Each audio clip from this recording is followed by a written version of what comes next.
Shalom. I am Rabbi Nathan Davidovich, speaking to you on behalf of the Web Yeshiva, speaking to you from Efrat, Israel. I'm going to talk about this week's Torah reading and also a special reading that we have on this particular Shabbat.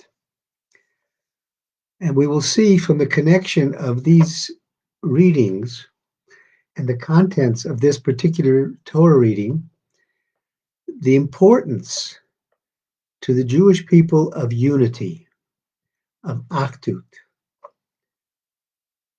Shevat Achim Gam Yachad. We say the words from the Psalms. It is so pleasant to see people dwelling together in peace. This week's Parsha is called Vayakhel. And Vayakhel deals with two principal things. It first of all talks about the commandment of keeping Shabbat. And then the second thing it talks about is building the Mishkan, the tabernacle, a place where everybody could come to worship God and to be together. The third thing that is read on this Shabbat, not the third parsha, but the concept, it's the parsha of Shekalim,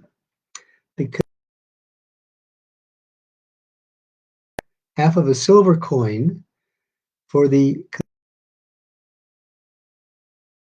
Mishkan of the tabernacle.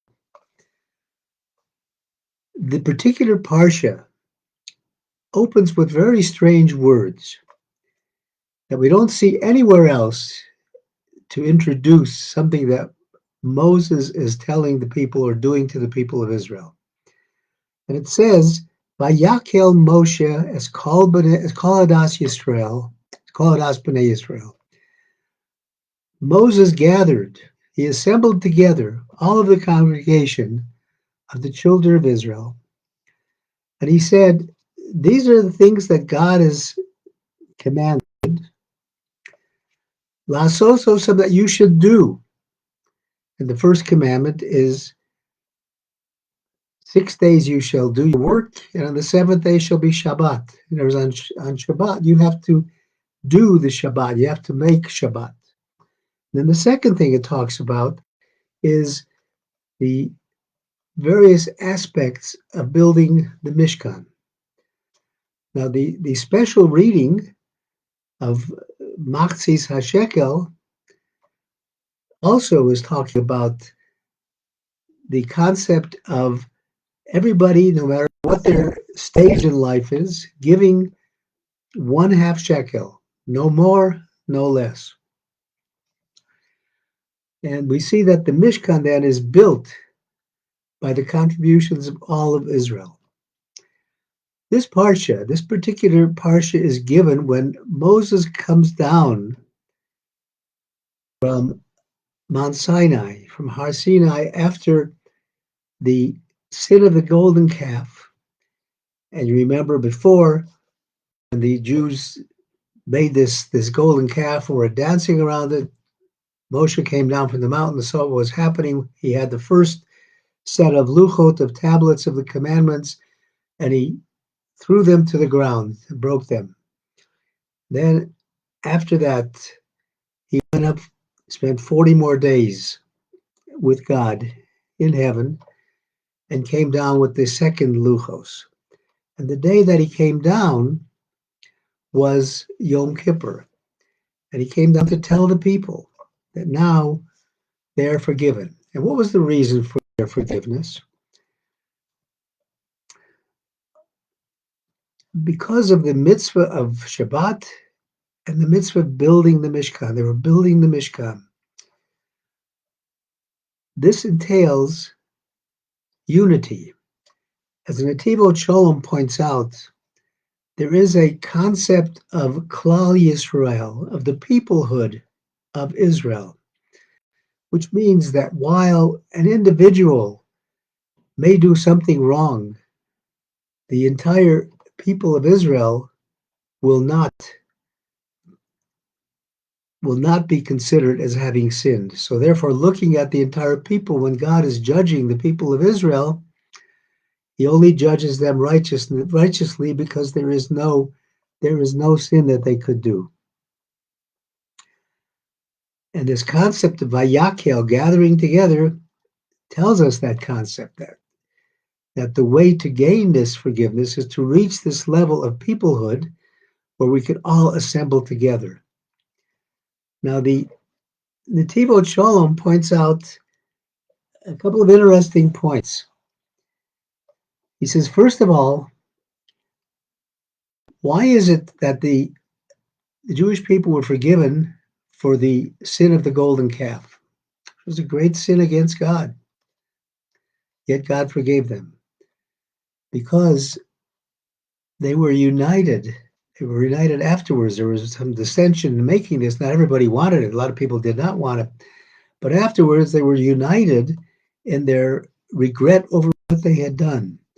And in contrary, he says, to the incident with the spies, where the spies brought about the penalty of living for another 40 years in the desert before they got to Israel, in order that everybody who was above the age of 20 would die out before that time. And there, with the Meraglim, with the spies, there was no unity, there was disunity. And the Netivot Shalom contrasts this with a number of things.